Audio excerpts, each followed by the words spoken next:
प्रेरणास्पद कथाएं YouTube channel पर मैं धनंजय जैन आप सभी का हार्दिक अभिवादन करता हूं। छोटी सी कहानी डीजे की जुबानी। दोस्तों, एक राजा ने अपनी प्रजा को बड़ी क्रूरता से उनका लालन पालन और पोषण किया था। साल में जो टैक्स, जो कर जनता जनार्दन से उसे चाहिए था, वो हर महीने लेता था और अपने गुप्त खजाने को वो भरा करता था। नगर के बाहर जंगल के अंदर राजा ने एक सुरंग खोदकर एक सुविशाल ऐसा भव्य भवन बनाया था, अंडरग्राउंड जिसे आज की भाषा में कहते हैं। और उसमें वो इस तरह से लोगों को, मतलब अपनी ही जनता को लूट लूट कर हीरे, मानक, मोती, जेवर सब कुछ वहां पे भरता था। इस खजाने की सिर्फ दो चाबियां थी, एक राजा के पास और एक राजा का अत्यंत अंतेवासी अमात्य जो था उसके पास। इन दो के अलावा इस गुप्त खजाने को कोई भी नहीं जानता था। 2-3 महीने में एक बार बारी बारी से कभी राजा तो कभी अमात्य उस खजाने को देख कर आते थे, कहीं किसी को उसकी भनक तो नहीं लग गई है। पर वो खजाना सुरक्षित था। लोगों की सोच भी नहीं हो सकती थी कि यहाँ पर कोई खजाना हो सकता है ऐसा, और बाहर से ताला लगाकर झाड़ झंकाड़ के अंदर उसे छुपा दिया जाता था। कभी कभी राजा अपने अमात्य को भेजकर उसकी टोह लेने के लिए कहता था और कुछ हीरे इकट्ठे हुए घड़े में भर के अमात्य को ही बोलता था जाके रख के आ जाओ।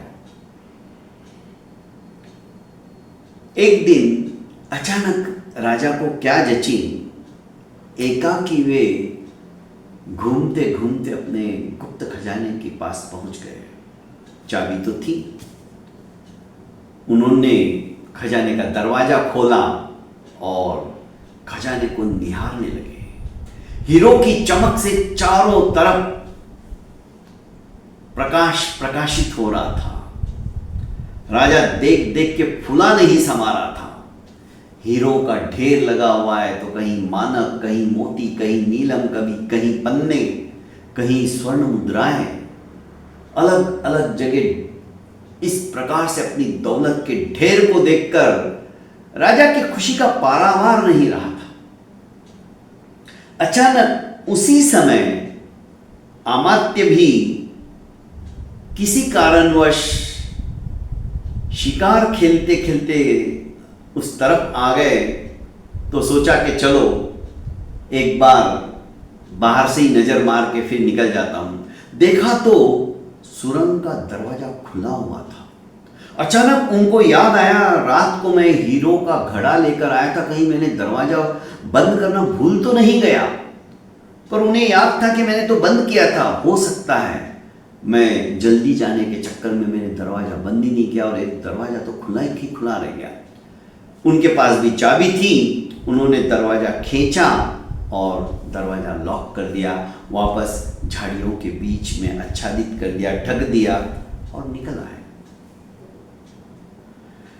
इधर राजा जब अपने खजाने को देखकर अत्यंत संतुष्टि का अनुभव कर रहा था कि चलो अब चलता हूं, जैसे ही दरवाजे की तरफ आते हैं तो दरवाजा बंद मिलता है।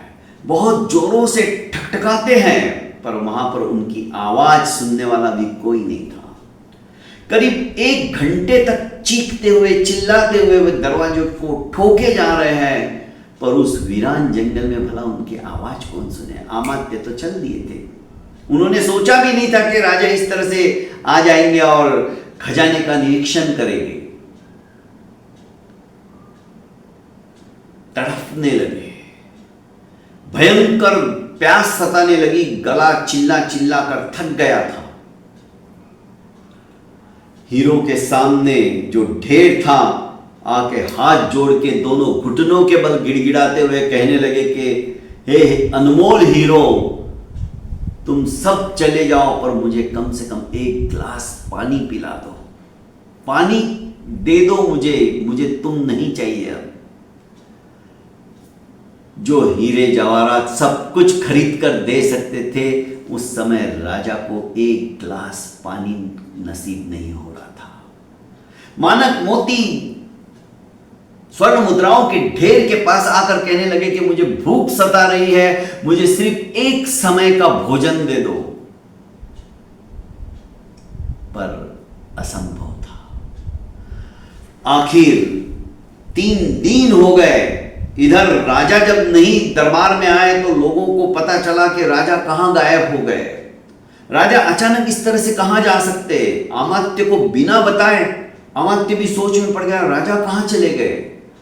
राजा की खोज में चारों तरफ अमात्य ने, क्योंकि अमात्य जो था उनका अत्यंत वफादार था, ढूंढने के लिए अमात्य खुद भी निकल गया, पर कहीं पर भी राजा की खोज करते करते थक गए, पर राजा जी नहीं मिले। बाहर होते तो मिलते।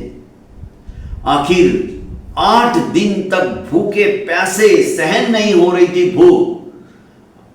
राजा ने उन्हीं हीरो की शैया बनाई। एक संदेश देना चाहते थे पूरी जनता जनार्दन को, समाज को, पर उस समय कलम और दवा तो थी नहीं। आखिर राजा ने अपनी उंगली तोड़ी, ठोक ठोक के खून निकलने लगा और उस खून से रक्त रंजित उंगली को ही उन्होंने कलम बनाई और दीवार के ऊपर लिखा कि ये अनमोल हीरो का ढेर भी मुझे एक ग्लास पानी नहीं पिला पाए, ये इतना सारा खजाना मुझे एक समय का भोजन नहीं करा पाए। तो मैं ये संदेश लिख रहा हूं कि इतना सारा मैंने इकट्ठा किया, पर ये मेरी भूख और प्यास भी मिटाने में असमर्थ रहे।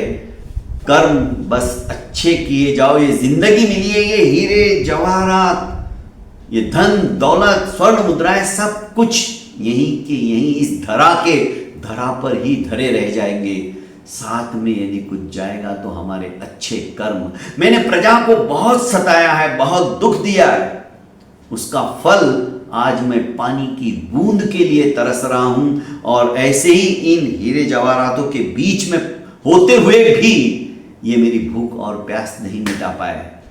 संदेश यही है कि बस मेरे साथ यदि कोई जाएगा तो मेरे अच्छे कर्म। आज मुझे पश्चाताप हो रहा है, मैंने मेरे जनता के साथ कितना अन्याय और अत्याचार किया, उसी का फल मुझे यहाँ भोगने को मिल रहा है।